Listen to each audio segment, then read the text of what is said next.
गुजरात के माननीय राज्यपाल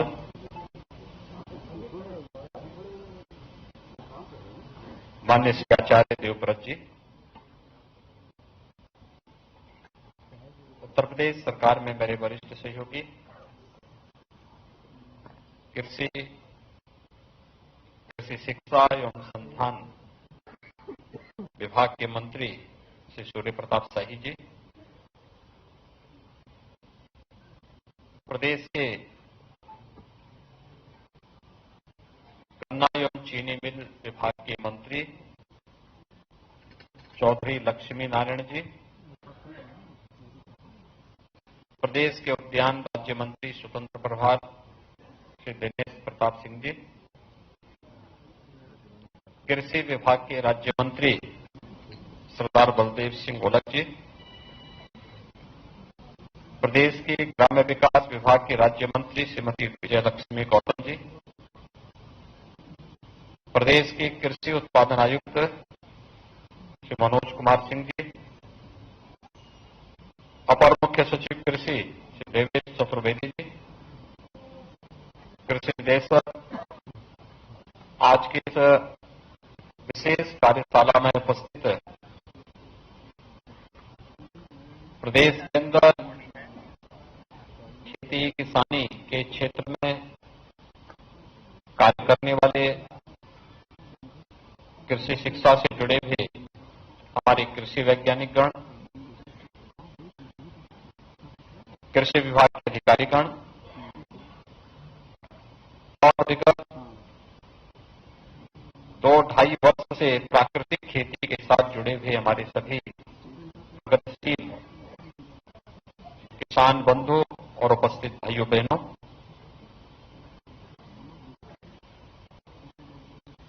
भारत की आस्था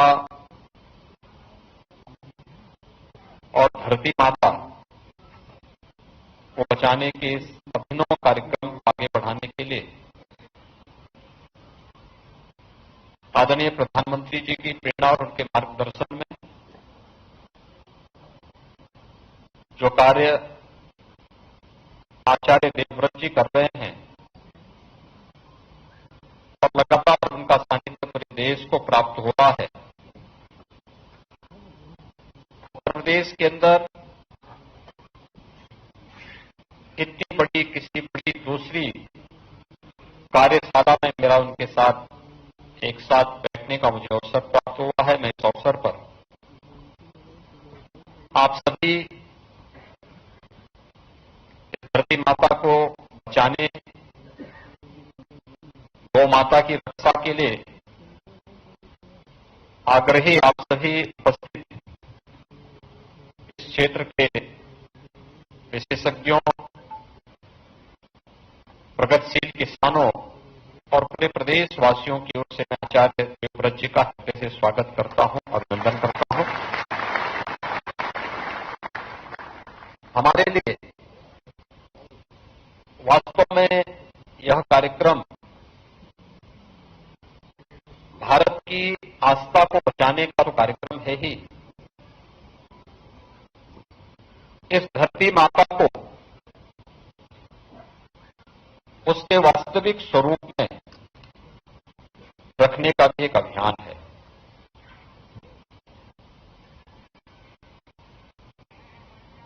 हम सब जानते हैं भारत की जब बात होती है तो भारत देश के अंदर, दुनिया के अंदर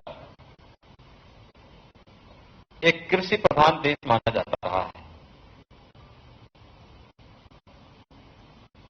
कृषि प्रधान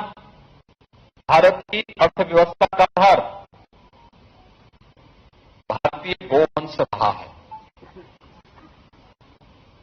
और भारतीय गोवंश के कारण जो चर्चा यहां पर आचार्य जी अभी अपने उद्बोधन में कर रहे थे, आधुनिक तकनीक के आने के पहले अगर आप भारत के खेती किसानी से जुड़े हुए पुरातन अध्ययन को देखेंगे तो आपका ध्यान इस ओर बरबस आकर्षित करते हैं कि इस धरती से उस प्रकार की उत्पादन हमारा किसान अतीत में लेता रहा है। औद्योगिक क्रांति, जब यूरोप के अंदर औद्योगिक क्रांति आई और उसके बाद देश जब गुलामी की ओर गया, तो धीरे धीरे करके भारत की परंपरागत जो खेती किसानी थी,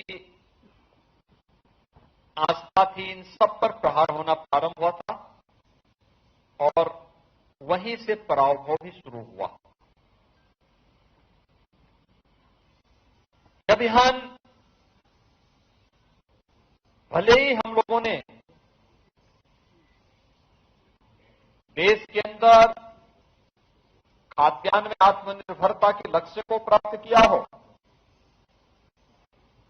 और निसंदेह आजादी के बाद इसमें बहुत अच्छी सफलता भी प्राप्त हुई, लेकिन इसके दुष्परिणामों से भी हम बच नहीं पाए हैं। ग्लोबल वार्मिंग की चर्चा आचार्य जी ने की, लेकिन मेरा यह मानना है कि मैं अक्सर जनता दर्शन के कार्यक्रम में बैठता हूं, जनता जनार्दन से मिलता हूं, और अगर मेरे पास 100 एप्लीकेशन एक साथ आई हैं तो उसमें 10 एप्लीकेशन ऐसी होती हैं जो गंभीर बीमारी से ग्रसित लोगों को आर्थिक सहायता की जिससे उनकी मांग होती है। कोई कैंसर से पीड़ित है, किसी की किडनी खराब हो गई है, किसी का लीवर खराब हो गया है। ये केवल पैसे का लेन देन का मामला नहीं होता, वो हमसे सहायता मांगते हैं, हम मुख्यमंत्री राहत कोष से उनको पैसा भी देते हैं, लेकिन साथ साथ हमारे मेरे मन में एक बात आती है कि वास्तव में ये तो जरूरतमंद है, इस पीड़ित है, इसको तो सहायता देनी चाहिए। इस बीमारी का कारण क्या है? आखिर क्या कारण है? कहीं ना कहीं खान पान, कहीं ना कहीं कुछ ऐसी चीजें जरूर हैं एक बड़े तबके के स्वास्थ्य के साथ खिलवाड़ कर रहा है, जो उसकी जवानी होनी चाहिए थी, जिस जवानी में उसकी ऊर्जा और उसकी प्रतिभा का लाभ इस समाज को, इस देश को, मानवता को और विश्व कल्याण के लिए मिलना चाहिए था, तो उस उम्र में वह समय बीमार होकर के अपने स्वयं के जीवन के साथ जूझ रहा है। यह हम सब की चिंता का विषय होना चाहिए, और उसके पीछे कारण ये वही क्रांति है जिसने खाद्यान्न में आत्मनिर्भरता के लक्ष्य को प्राप्त तो किया, लेकिन साथ साथ इन तमाम बीमारियों को भी हम सबके साथ दिया है। और उस बीमारी से बचने के लिए दो ही माध्यम हैं, एक भारतीय नस्ल का गोवंश, इसको बचाना, और दूसरा गो आधारित खेती के माध्यम से फिर से अपनी धरती माता की उर्वरता को बढ़ा करके उस की जो वास्तविक क्षमता है, उस वास्तविक क्षमता को फिर से प्रदान करते हुए उसे सुरक्षित रखने और उसके संरक्षण में अपना योगदान देना। ये जो नया तरीका आचार्य जी ने आपके सामने अभी अपने उद्बोधन में रखा है, अभी उनका सानिध्य इसके बाद भी आपको प्राप्त होगा, ये वर्तमान को और भविष्य को बचाने का भी एक अभियान है। और हम आभारी हैं प्रधानमंत्री मोदी जी के कि उन्होंने मिशन मोड में पूरे देश के अंदर इसे लागू किया है, गो आधारित प्राकृतिक खेती को यूनियन बजट का हिस्सा बनाया है। देश के अंदर स्वयं प्रधानमंत्री जी ने 2021 में वाराणसी से इस कार्यक्रम को पूरे देश के अंदर लागू करने के एक बृहद कार्यक्रम को अपने हाथों में लिया, और आज प्रदेश ने भी इसके साथ ही इस कार्यक्रम के साथ अपने आप को जोड़ा है। हम सब जानते हैं कि यहां पर प्रदेश सरकार ने बुंदेलखंड के 7 जनपदों में 47 विकासखंड और 11,750 हेक्टेयर क्षेत्रफल में 235 क्लस्टर बनाकर के गौ आधारित प्राकृतिक खेती के लिए बजट के प्रावधान के साथ साथ अनुदान की व्यवस्था भी वहां पर प्रारंभ कर दी है। ये बुंदेलखंड के लिए हमारा कार्यक्रम लागू हो चुका है। 2020 में जब आचार्य जी को कानपुर में प्राकृतिक खेती के ही एक ऐसी कार्यशाला में हम लोगों ने आमंत्रित किया था, तो उस समय हमारे सामने जो लक्ष्य था कि मां गंगा की अविरलता निर्मलता को बचाए रखने के लिए गंगा के तटवर्ती क्षेत्रों में प्राकृतिक खेती करने, गंगा आधारित गौ आधारित नर्सरी को आगे बढ़ाए और उसको प्रोत्साहन करने, ऑर्गेनिक फसलों को वहां पे आगे बढ़ाने के लिए हम कार्य करेंगे और गौ आधारित इस खेती के लिए हम लोगों ने प्रदेश के सभी 47 जनपदों को भी इसके 27 जनपदों को भी इसके लिए चयन किया है, जिस पर प्रदेश सरकार ने लगभग 62,200 हेक्टेयर खेती को इसके लिए चिन्हित किया है और 1244 क्लस्टर इसके लिए हम लोग विकसित कर रहे हैं। National mission on natural farming अंतर्गत भी इसे भी हम प्राकृतिक खेती के साथ जोड़ेंगे, यानी जो नेचुरल फार्मिंग के इस कार्यक्रम के साथ भी हम लोग 23 जनपद के 39 विकासखंड में 23,510 हेक्टेयर में 470 क्लस्टर बनाकर के इसके प्रोत्साहन को भी हम आगे बढ़ा रहे हैं। यानी मान के चलिए कि लगभग 1 लाख हेक्टेयर खेती में प्राकृतिक खेती के कार्यक्रम को प्रदेश सरकार तेजी के साथ आगे बढ़ाने के कार्यक्रम को जब आगे बढ़ा चुकी है, तो ये मान के चलिए कि आने वाले समय में इसके लिए सरकार क्या क्या करने जा रही है। और इसके लिए हमने पहले ही कहा है कृषि विभाग को कि हमारे 4 राज्य कृषि विश्वविद्यालय हैं, इन चारों में ये जितनी भी प्राकृतिक खेती होगी इसके सर्टिफिकेशन के लिए अभी से लैब्स की स्थापना की कार्रवाई को युद्ध स्तर पर आगे बढ़ाना। पहले चरण में 4 कृषि विश्वविद्यालयों को और इसके साथ ही जितने भी 89 कृषि विज्ञान केंद्र हैं, इन कृषि विज्ञान केंद्र में भी फिर हमें इसके सर्टिफिकेशन की कार्रवाई को आगे बढ़ा करके इनके लिए बेहतर मार्केट की व्यवस्था उपलब्ध कराना। हर मंडी में पहले से व्यवस्था कर दी है कि प्राकृतिक खेती से जो भी अन्न हो, फल हो, सब्जी हो, ये भी जो भी उत्पन्न हो,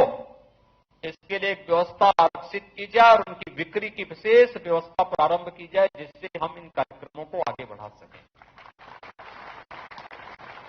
भाइयों बहनों, मैं इस बात को इसलिए भी आगे बढ़ाता हूं क्योंकि मेरे लिए आस्था का विषय तो है ही, धरती माता के स्वास्थ्य को संरक्षित करने का विषय भी है।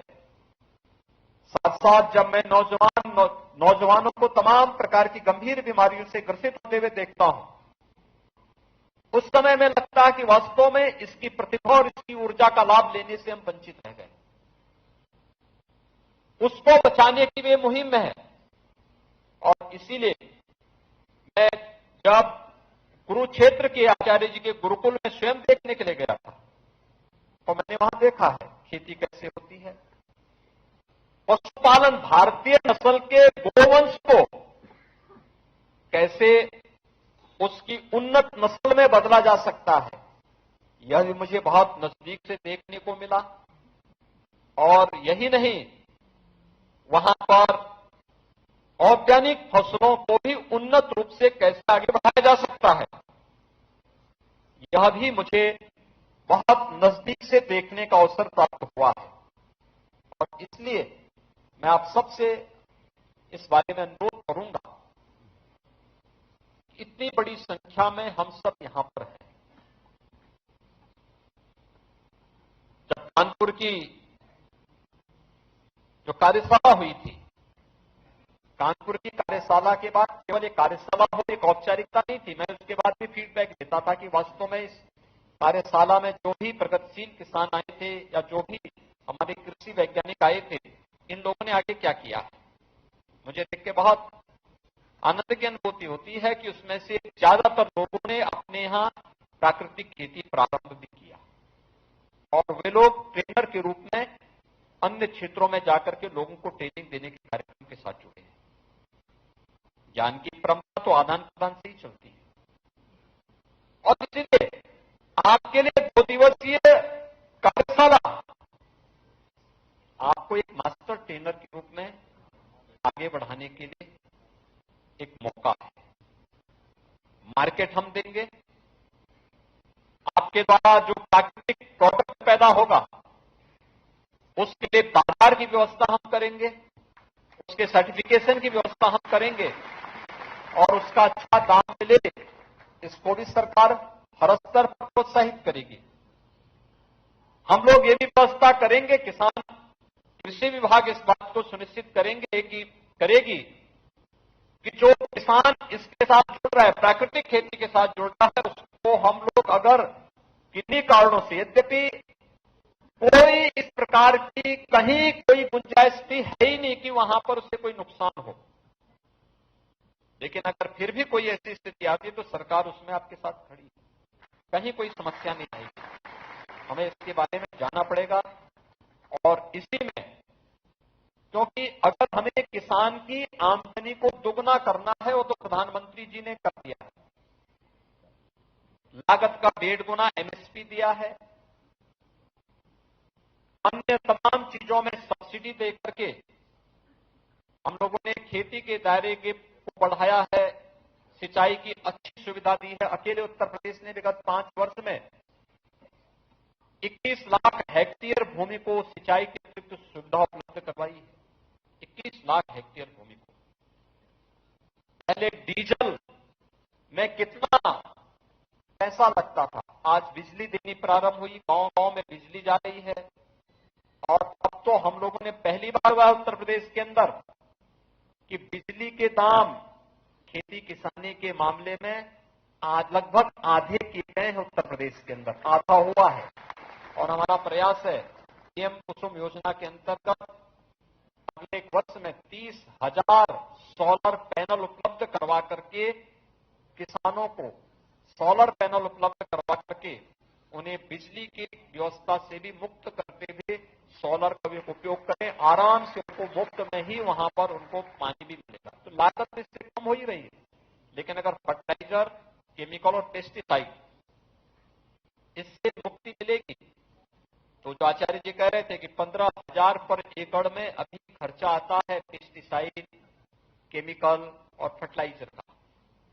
वह 1,000 में सीमित हो जाएगा। तो 14,000 का लाभ तो सीधे सीधे यही हो जाएगा। तो वह दुगना नहीं, वह तो 3 गुने 4 गुने तक आपका लाभ स्वयं ही पहुंच जाएगा। दूसरा, प्रोडक्ट देखने लायक भी होगा।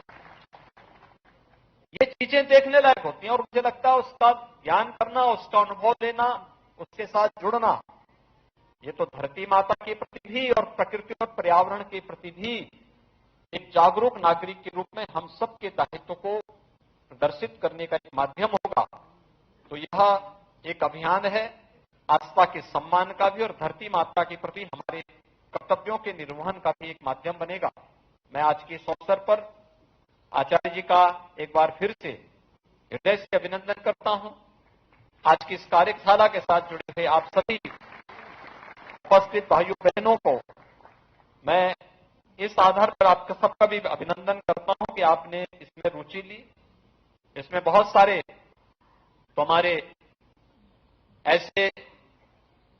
इस क्षेत्र में कार्य करने वाले जो शोधार्थी हैं, कृषि वैज्ञानिक हैं या प्रगतिशील किसान हैं कि जो पिछले 2-3 वर्ष से लगातार इस कार्यक्रम के साथ जुड़े हैं, उन्होंने अच्छा किया है, अच्छा काम कर रहे हैं। उनका हम उपयोग भी करते हैं, उनको कई जगह भेजते भी हैं कि आप जाइए उन जनपदों में एक कार्यशाला लगाइए, लोग वहां पे कुछ प्रशिक्षण लोग लेंगे, अच्छा कार्य होगा और हमें इसके साथ जुड़ना होगा। तो लागत स्वतः ही कम होगी, उत्पादन अच्छा होगा और जो प्रोडक्ट आप देंगे वह देखने लायक भी होगा, अच्छा स्वाद भी होगा। यह भी उसके साथ होगा। इस 2 दिवसीय कार्यशाला के लिए मेरी शुभकामनाएं हैं और मैं आपको इसी बात के लिए आश्वस्त कर सकता हूं कि राज्य सरकार इस पूरे अभियान में आपके साथ होगी, पग-पग पर आपके साथ होगी, किसी भी प्रकार की चुनौती आपके सामने नहीं आने देगी।